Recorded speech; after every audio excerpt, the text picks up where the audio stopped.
구약성경 1215쪽 에스겔 40장 1절부터 4절까지 한 목소리로 함께 읽도록 하겠습니다. 우리가 사로잡힌 지 25째 해 성이 함락된 후 14째 해 첫째 달 10째 날에 곧 그날에 여호와의 권능이 내게 임하여 나를 데리고 이스라엘 땅으로 가시되 하나님의 이상 중에 나를 데리고 이스라엘 땅에 이르러 나를 매우 높은 산 위에 내려놓으시는데 거기에서 남으로 향하여 성읍 형상 같은 것이 있더라. 나를 데리시고 거기에 이르시니 모양이 놋같이 빛난 사람 하나가 손에 삼줄과 측량하는 장대를 가지고 문에 섰더니 그 사람이 내게 이르되 인자야 내게 보이는 그것을 눈으로 보고 귀로 들으며 내 마음으로 생각할지어다.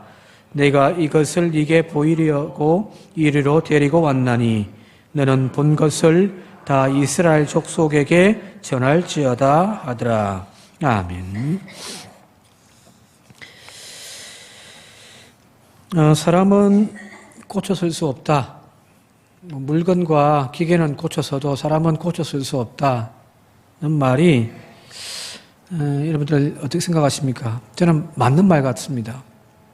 사람은 근본 변하지를 않잖아요. 그래서 우리는 사람은 고쳐설 수 없다 하는 그 말이 맞는 것처럼 생각됩니다만은 인간인 우리가 생각할 때는 그런 줄 몰라도 그럼에도 불구하고 고쳐설 수 없는 그 사람이라고 하더라도 하나님은 상한 갈대조차 포기하지 않고 다시 회복시키시는 분이 하나님이시잖아요. 그죠? 이사야 42장 3절 말씀에 그는 상한 갈대를 꺾지 아니하시며 꺼져가는 등불을 끄트리지 아니하신다. 진리로 공의를 베푸실 것이다. 이게 하나님의 계획이란 말이에요. 상한 갈대, 우리는 고쳐 쓸 수 없다라고 그냥 내다 버리지만 하나님은 그 상한 갈대를 회복시켜서 다시금 사용하시는 분이 바로 하나님이십니다. 성경이 우리에게 구구절절 이야기하는 것이 바로 그거예요. 희망이 없는 인간을 하나님의 구원의 역사 안에 선택하시고 불러오셔서 하나님의 땅에서 거하게 하시는 그 은혜를 잃어버리고 타락해버리는 그 이스라엘의 역사를 보면서 늘 생각되는 것이 인간은 구제불능이구나 싶습니다. 바벨론 포로로 잡혀갔다가 돌아온 그들을 다시금 그들의 역사를 쭉 살펴보면 그래도 여전히 정신을 못 차리는구나 이렇게 보게 되어진단 말이에요. 자, 그런데 하나님은 끝까지 그 상한 갈대를 포기하지 않고 고치시는 그 하나님의 사랑을 성경은 우리에게 자꾸만 들려주더라는 겁니다. 에스겔의 하반부 이야기가 바로 그런 주제를 전체적으로 다루고 있습니다. 33장 21절에 보니까 예루살렘이 함락되었다는 소식을 듣게 되어지거든요. 33장 21절입니다. 오늘 여기 1절에도 보게 되어지면은 우리가 잡힌 지 25째 해 성이 함락된 후 14째 해 첫째 달 10째 날에 33장에 보게 돼 이스라엘이 함락되어졌다. 바벨론 포로로 잡혀가 있던 에스겔이 그 소식을 들은 거예요. 그리고 난 이후로부터 이제 에스겔의 메시지가 바뀌기 시작합니다. 36장부터 전개되어지는 말씀은 전체적으로 내용들이 그 이스라엘을 하나님이 회복해 가시겠다는 이야기입니다. 36장에 내가 그 이스라엘을 다시금 고치리라, 회복하리라, 돌아오게 하리라. 그리고 여러분 잘 아시는 37장 딱 넘어가면 마른 뼈 골짜기의 환상의 이야기가 쭉 나오거든요. 그리고 그 37장 마른 뼈 환상에 대한 이야기 그 뒷부분에 다시 하나님께서 이스라엘을 회복시키게 계시겠다라고 하는 이야기가 그들 다시 고향으로 돌아오게 하겠다라고 말씀하고 있단 말이에요. 자, 근데 그 상한 갈대를 꺼져가는 등불을 하나님이 끄트리지 아니하시고 다시금 회복하여 이스라엘을 하나님의 예루살렘 성으로 하나님이 선택하신 그 가나안 땅으로 돌아오게 할 것이다. 자, 그럼 끝나는가요? 계속해서 말씀드립니다마는 그 상한 갈대를 그대로 다시금 심는다고, 생명의 강가에 심는다고 그 상한 갈대가 건강하게 자랄까요? 속이 문드러 썩어 있는데요. 속이 병들어 있는데요. 한평에 있을 때 그 집 뒤에, 사택 뒤에 조그만한 텃밭이 있어가지고 거기에 뭐 감나무도 있고 또 뽕나무도 있었습니다. 처음에 가니까 뽕나무에 열매가 맺히기 있는데, 아우, 봄 되면은 그 따먹는 재미로 뭐 주일랑도 이렇게 막 따가지고 같이 먹고 막 했던 그 사진을 찍은 것도 있는데 참 많이 따먹었습니다. 단 게 맛있게. 근데 어느 순간부터 하얗게 뭐가 끼더니 그 모든 열매가 다 이렇게 말라버려요. 회색이 되어져 버립니다. 뽕나무 뒤 잎을 보니까 하얗게 솜털처럼 막 뭐가 생기는데, 그걸 이제 나무를 좀 자르고 했는데도 그 다음에 이제 다 떨어졌잖아요, 그죠? 이파리도 다 떨어지고. 그래도 그 다음 해에 또 그 다음 해에도 계속해서 그 병이 나더라고요. 이미 병들었기 때문에 그걸 약으로 치료하지 않으면은 계속해서 그 병이 반복되어지는 거죠. 지금 이스라엘도 마찬가지예요. 그들을 내가 다시금 회복하리라, 돌아오게 하리라, 다시금 돌아와서 성전 짓고 이스라엘 공동체를 회복했다고 해서 그러면은 끝난 건가요? 아니더라는가요? 사람은 못 고친단 말이에요, 그죠? 이전과 다른 존재로 새로운 이스라엘을 하나님은 만드시겠다는 거예요. 다시 돌아오게 하겠다. 내가 이스라엘 공동체를 만들겠다. 내가 하나님의 나라를 건설하겠다라고 하는 하나님의 이 회복의 메시지는 단순하게 그들이 바벨론 잡혀갔다가 다시 돌아오는 그 공간의 이동으로만 끝나는 것이 아니라 사람의 변화입니다. 저는 기독교가 정말 사람을 변화시키는 능력이 있다는 사실을 저는 믿습니다. 왜 오늘 이야기도 하나님은 그 이스라엘을 변화시키겠다는 거거든요. 에스겔 36장 26절부터 28절 말씀 같이 한번 읽어볼게요. 26절, 27절, 28절까지 함께 읽겠습니다. 시작. 또 새 영을 너희 속에 두고 새 마음을 너희에게 주되 너희 육신에서 굳은 마음을 제거하고 부드러운 마음을 줄 것이며, 27절, 또 내 영을 너희 속에 두어 너희로 내 율례를 행하게 하리니 너희가 내 규례를 지켜 행할지라. 28절, 내가 너희 조상들에게 준 땅에서 너희가 거주하면서 내 백성이 되고 나는 너희 하나님이 되리라. 여기 이제 제일 마지막에 내 백성이 되고 나는 너희 하나님이 되리라. 이게 하나님의 언약의, 시내산의 언약의 골격이었잖아요, 그죠? 근데 이스라엘 백성들이 하나님을 버렸단 말이에요. 그리고 하나님은 나는 더 이상 너희의 하나님 안 하겠다는 거잖아요. 호세아서에 나와 있는 로암미, 내 백성이 아니라는 거잖아요. 그런데 지금 하나님이 이제 나는 너희 하나님이 되고 너희들은 나의 백성이 될 것이다. 그 언약의 완성을 말씀하시는데, 그게 뭐냐면은 그냥 다시금 돌아오게 한 것으로 끝나는 것이 아니라 그들 가운데 새 영을 부어 주어서, 그리고 새 마음을 그들 가운데 주어서 새로운 이스라엘을 하나님이 건설하시겠다는 겁니다.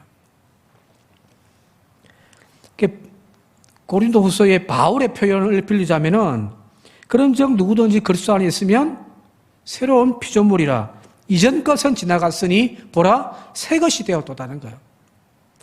에스겔에 여기 나오는 이야기들, 이 모든 그 회복에 대한 이야기들은 단순하게 포로로 잡혀갔다 억울하게 눈물을 흘리고 있는 그들을 내가 기억하여 다시금 돌아오게 하겠다라가 아니에요.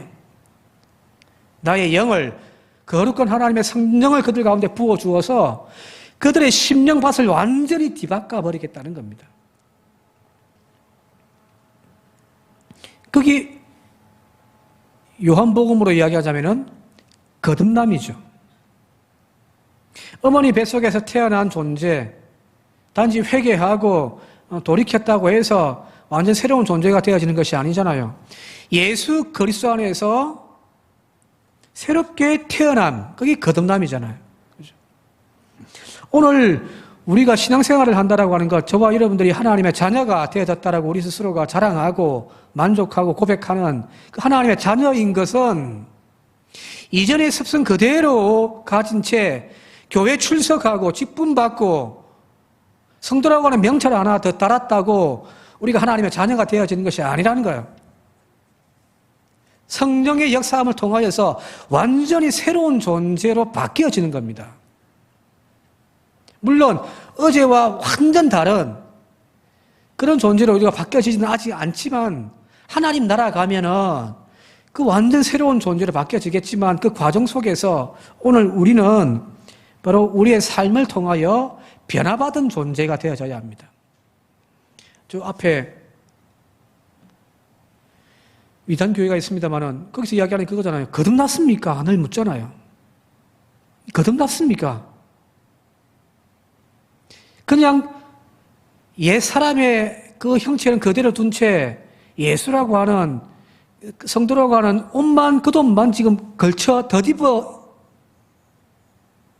지내고 있지는 않습니까? 겉으로 볼 때에는 성도 같아요.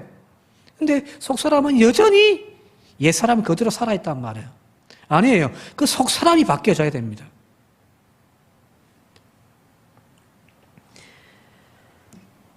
오늘 거룩한 영이신 성령께서 우리 안에 들어오셔서 우리의 속마음을 새롭게 갈아엎고 하나님의 거룩한 자녀로 합당한 그런 옥토가 되어지는 저와 여러분들이 되시길 바랍니다. 이것은 사람의 노력과 어떤 수련을 통해서 되어지는 것이 아니에요. 뭐 기도원에 올라가서 기도 열심히 하면 사람이 바뀌어지고 그게 아니란 말이에요. 말씀 많이 읽어가지고 그 말씀을 묵상하면서 나를 잘 수련하면 되어지는 그런 마음의 밭이 아니라는 겁니다. 성령께서 역사하셔야 됩니다. 그래서 우리가 물 세례와 성령 세례를 신약은 반드시 같이 이야기하잖아요, 이거죠. 그 사람을 정화하는 그런 물 세례도 필요하지만 진짜 필요한 것은 우리의 속 사람이 바뀌어져야 되는 거거든요. 돌짝밭 같던 길가 같던 내 심령이 이제 성령의 역사함을 통하여서 하나님 말씀이 들리기 시작하는 거예요. 성령이 역사하지 아니하시면은 말씀이 듣지만 듣지를 못합니다. 깨닫지를 못한단 말이에요. 성령은 깨닫게 하시는 영이시거든요. 깨달았다는 것이 뭔가요? 그냥 단순히 듣고 그냥 흘러 지나감이 아니라 깨달았다는 사실은 그 말씀으로 내 안에 변화가 일어나기 시작하는 거예요. 오늘 이 성령의 역사가 이 새 영이 우리들 가운데 임재하셔서 우리의 마음이 새로운 마음밭들이 되어질 수 있길 바랍니다. 정말 광야같이 팍팍했던 그런 나의 믿음 생활이 그 성령을 통하여서 확 주님이 한번 갈아픔을 통하여서 말씀의 씨앗이 떨어진들 메마르지 아니하고 30배, 60배, 100배의 결실을 맺는 그런 저와 여러분들이 되시길 바랍니다. 성령이 하시는 겁니다. 우리나라야 땅덩어리가 작으니까 뭐 농사를 지어도 뭐 보통 맨맞이기 그렇잖아요, 그죠? 혼자 가서 정말 애쓰면은 혼자 삽 들고 가서 꽃게기 들고 가서 땅을 경작할 수는 있어요, 그죠? 아침부터 저녁까지 막 땀 흘려서 땅을 파면은 그래도 어느 정도 경작은 가능하죠, 그죠? 밭을 뒤엎어 놓을 수 있단 말이에요. 근데 미국이나 저 외국처럼 뭐 면마지기 그런 거는 어떻게 내가 꽃갱이 들고 밭을 갈아엎어요? 안 되죠, 그죠? 그때 필요한 것이 대형 트랙터란 말이에요. 기계 갖고 한번 쫙 돌려버리면 깨끗하게 밭을 갈아엎어버리는 거죠. 내 스스로 몸부림하고 변화되기 위하여 애쓰는 것도 중요하지만 더 중요한 것은 하나님께서 여기 약속하신 새 영이, 거룩한 영이 오늘 우리의 마음을 어루만져 주시길 바랍니다. 주님이 만져주셔야, 그 거룩한 영이 오늘 내 안에 들어오셔서 우리를 변화시켜 주셔야 오늘 저와 여러분들은 그래도 고쳐 설 수 있는 존재가 되어지는 거예요. 이런 존재의 변화가 일어나지 않으면 우리는 여전히 그 광야를 지나 타락한 이스라엘 백성들, 하나님의 심판 가운데 결국에는 망했던 그 이스라엘의 역사를 늘 그 테두리 안에서 쳇바퀴 하면서 돌아가며 사는 거예요. 여기에서 벗어나야 될 거 아니에요, 그죠?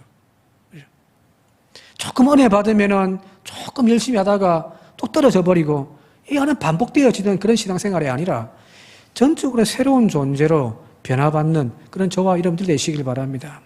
그 예수 그리스도의 보혈의 피의 능력이고, 그것이 바로 성령의 능력입니다. 내 욕망과 세속적인 가치를 따라 살아가는 존재가 아니라 이제 내 안에서 역사하시는 성령께서 탄식하는 소리에 민감해지는 거예요. 세상이 유혹하는 소리에 민감하게 반응하는 존재가 아니라 내 안에서 들려오는 그 주님의 성령의 그 소리에 반응하면서 따라가는 존재, 그것이 바로 오늘 여기 새롭게 회복시키는 이스라엘, 오늘 저와 여러분들이 되어져야 될 줄 믿습니다. 내 안에 성령님을 다시금 충만하게 하는 저와 여러분들 되시길 바랍니다. 계속해서 예수겔 37장 한번 같이 읽어볼게요. 예수겔 37장 26절 27절입니다. 시작. 내가 그들과 화평의 언약을 세워서 영원한 언약이 되게 하고 또 그들을 견고하고 번성하게 하며 내 성소를 그 가운데에 세워서 영원히 이르게 하리니. 27절. 내 처소가 그들 가운데에 있을 것이며 나는 그들의 하나님이 되고 그들은 내 백성이 되리라. 이 이야기가 계속해서 그거예요. 37장의 에스겔 골짜기 마른 뼈 이야기, 그 뒤에 이제 내가 이렇게 회복시킬 것이다. 돌아오게 할 것이다. 그리고 내가 거기에 성전을 다시금 새롭게 건축할 것이다. 자, 여기 보니까 그 이스라엘 백성들을 다시금 번성케 하고 회복케 하는데 그 마지막 단계가 뭐냐면 성전을 다시금 회복시키는 거죠. 지금까지 앞에서 쭉 이스라엘의 회복, 부흥에 대한 환상들을 쫙 보여주시고 또 예언의 말씀들을 다 주셨단 말이에요. 내가 그들 돌아오게 할 것이다. 내가 그들을 다시금 고칠 것이다. 내가 그들을 다시금 부흥케 할 것이다. 회복에 대한 이야기예요. 근데 마지막에 이제 화룡정점, 용의 그림을 쫙 그려놓고 마지막 눈을 탁 찍어 넣는 그것이 뭐냐면 바로 이 마지막에 성전 재건이에요. 에스겔의 마지막이 바로 오늘 40장부터 시작해서 마지막 48장까지가 긴 이야기가 성전에 대한 그 이야기거든요. 자, 그도 그럴 것이 이제 결론을 에스겔은 하나님의 성전이 새롭게 건축될 거다라는 겁니다. 그 이유는 에스겔이 사도 계열의 제사장이거든요. 그러니까 자신이 존재 이유가 되어지는 성전에서 제사를 집례하는 그것이 자기의 존재 이유잖아요. 그러니까 하나님의 성전이 다시금 건축될 것이다. 예배가 회복될 것이다. 라고 하는 것으로 자신의 모든 메시지가 이제 마무리되어지는 겁니다. 이제 다시 말씀드립니다만은 이스라엘의 회복에 대한 화룡점점 마지막 용의 눈동자를 딱 찍는 그것이 뭐냐면은 성전입니다. 앞서 에스겔 전반부의 앞부분에 쭉 보게 되어지면은 유다의 제약상을 쭉 고발하다가 나중에 보면 어떤 일이 발생하냐면은 에스겔이 환상을 보는데 하나님의 영광이 오늘 본문과 똑같은 거예요. 저 바벨론 땅에 살고 있는데 주님이 찾아오셔가지고 그를 다 머리끄댕이를 잡더니 쫙 옮겨버리신 어디로? 이스라엘 예루살렘으로. 거기 가서 본 그 성전의 모습에 대한 이야기가 앞부분에 나온단 말이에요. 전반부에. 근데 거기 보게 되어지니까 하나님의 영광이 그 성전 지성소에서 붕 떠가지고 거기 보면 바퀴에 대한 이야기, 그룹들에 대한 이야기 나옵니다만은 이동이죠. 지성소 가장 은밀한 내밀한 곳에 계셔야 할 하나님의 그 보좌가 이제 붕 공중으로 떠가지고 저 문지방 앞으로 가버렸더란 말이에요. 그리고 10장 넘어가면은 그 문지방에 있던 그 하나님의 또 보좌가 영광이 다시금 일어나가지고 저 건너편으로 넘어가 버려요. 즉 하나님의 영광의 성전을 떠나버리는 이야기가 앞부분에 나와 있어요. 근데 이제 지금부터는 역순이에요.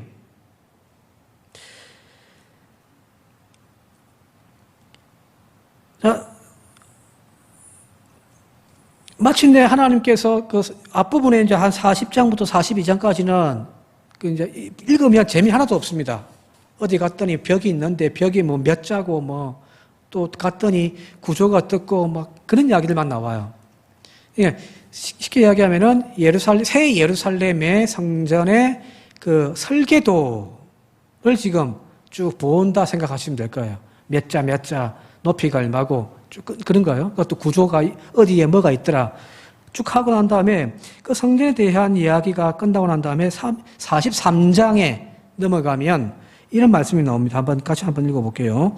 에스겔 43장 2절에서 5절까지입니다. 같이 한번 읽겠습니다. 시작. 이스라엘 하나님의 영광이 동쪽에서부터 오는데 4절 여호와의 영광이 동문을 통하여 성전으로 들어가고 영이 나를 데리고 안뜰에 들어가시기로 내가 보니 여호와의 영광이 성전에 가득하더라. 10장에서는 이미 앞에서는 하나님께서 솔로몬이 지어놓았던 그 성전에서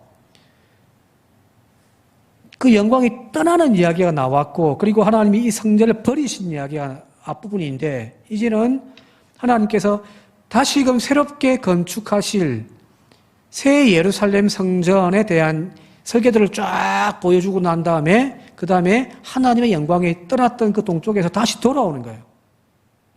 그리고 동문으로 들어와서 하나님의 성전 안에 들어가시더라. 그리고 그 성전 안에 여호와 영광이 가득하더라는 거거든요.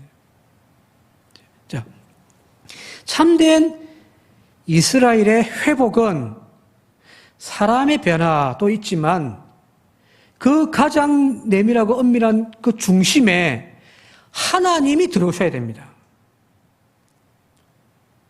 우리 교회가, 한국 교회가 회복되기 위하여 우리가 가장 목숨 걸고 지금 해야 될 부분은 뭐냐면은 교회 모든 사역의 중심에 하나님이 들어오셔야 됩니다. 그리고 하나님의 영광이 충만해야 되는 거예요. 목사가 이름을 날리고 높여지고 교회 부흥시키고 규모를 키우는 그런 것이 아니라 하나님의 영광이 오늘 이곳에서 높여져야 되는 겁니다. 그래서 여러분들 교회가 교회되고 CCM 가사처럼 교회가 교회되고 예배가 예배되어져야 되는 거예요. 예배를 통하여서 어떤 나의 답답했던 지쳤던 마음들을 충전하는 목적도 필요하겠지만, 그죠? 주님의 생수 앞에 가서 목마른 내 심령을 따시고 목을 축여서 소생케 되어지는 그런 은혜도 필요하겠지만, 예배의 본질은 하나님이 높임 받으시는 거예요. 이스라엘 백성들이 멸망당했던, 파괴되어졌던 솔로몬 성전에서 뭘 했냐면은 우상을 숭배했죠. 그 우상에 절하면서 자기의 소원을 아뢰었단 말이에요. 나를 보살펴달라고, 나를 지켜달라고. 그게 우상 숭배의 예배의 본질이었습니다.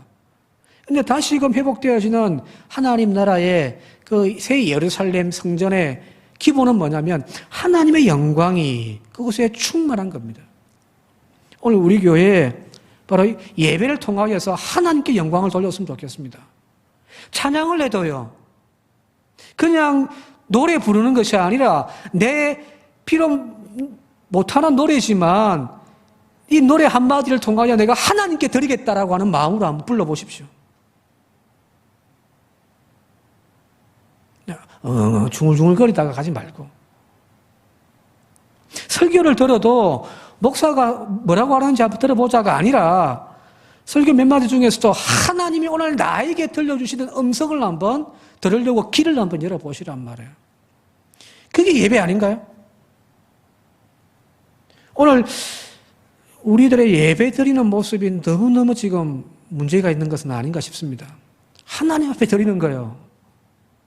하나님의 이름을 영광을 돌리는 거예요. 오늘 예배 드리는 이 시간에 하나님의 영광이 이곳에 충만하게 하는 시간이 예배인 거거든요. 교회를 교회되게, 예배를 예배되게 하는 그런 저와 여러분들의 신앙생활 되어줄 수 있길 바랍니다. 그게 회복입니다. 나의 삶이, 나의 영이 회복되어지는 것도 중요하지만 내 안에 다시금 하나님의 임재가 함께 하시고 내 삶 중심에 하나님이 거하시는 성전이 내 영혼 가운데에서 회복되어져야 됩니다. 그래서 고린도에서 말씀하셨지, 너의 영혼이 성령의 전인 줄을 모르느냐. 그죠?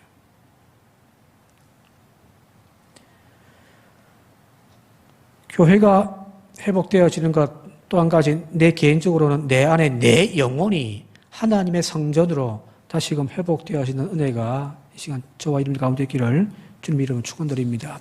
하나만 좀 더 하고 마치도록 할게요. 오늘 본문 말씀 3절 같이 한번 좀 읽어볼게요. 본문 말씀 40장 3절입니다. 시작. 나를 데리시고 거기에 이르시니 모양이 놋같이 빛난 사람 하나가 손에 삼줄과 측량하는 장대를 가지고 문에 서 있더라.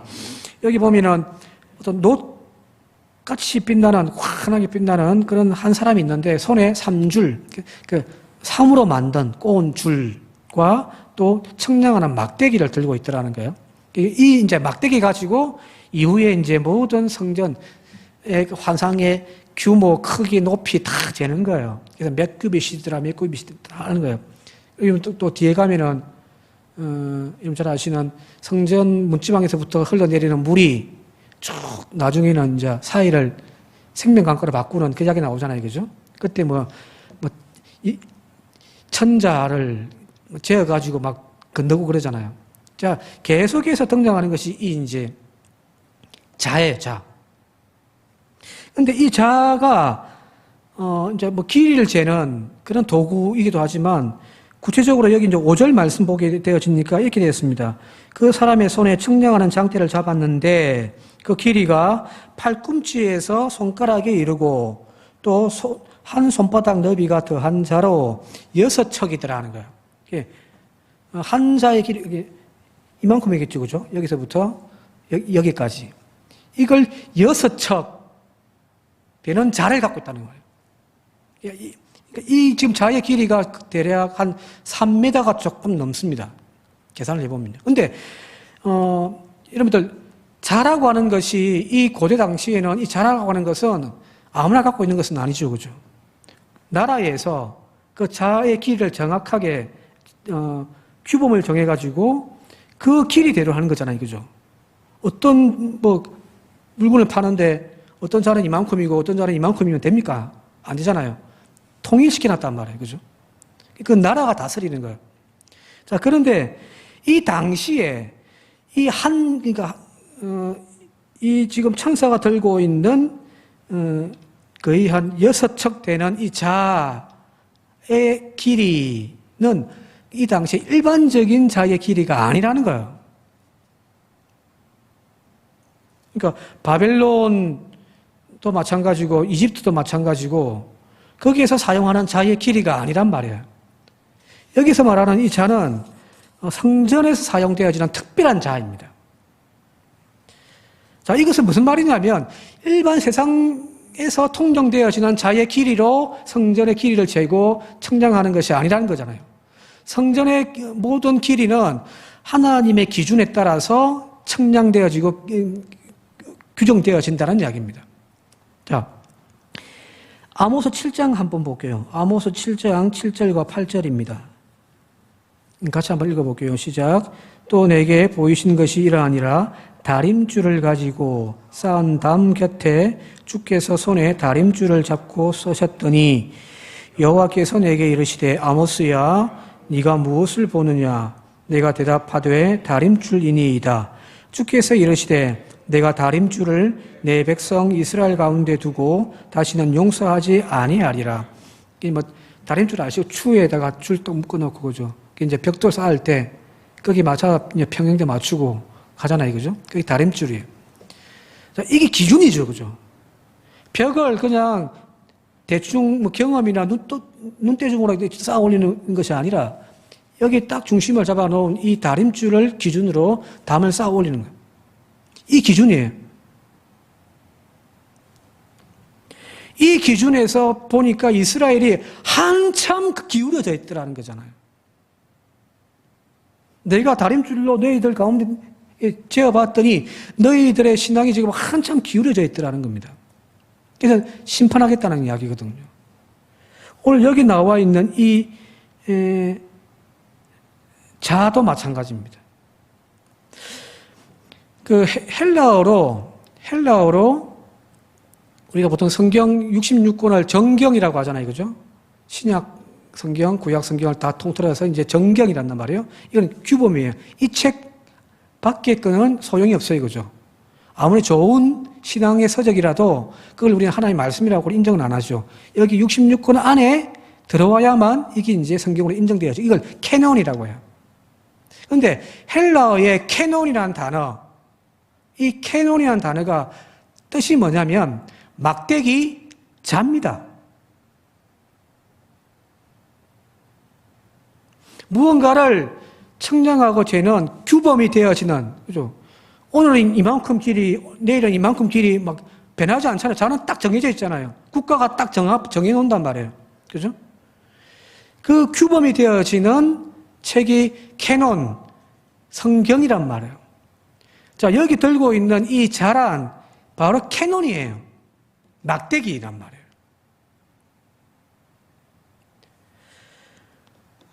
성도와 교회의 삶의 기준의 잣대는 철저하게 세상적인 잣대로 평가받고 그것으로 재어서는 안 된다는 이야기입니다.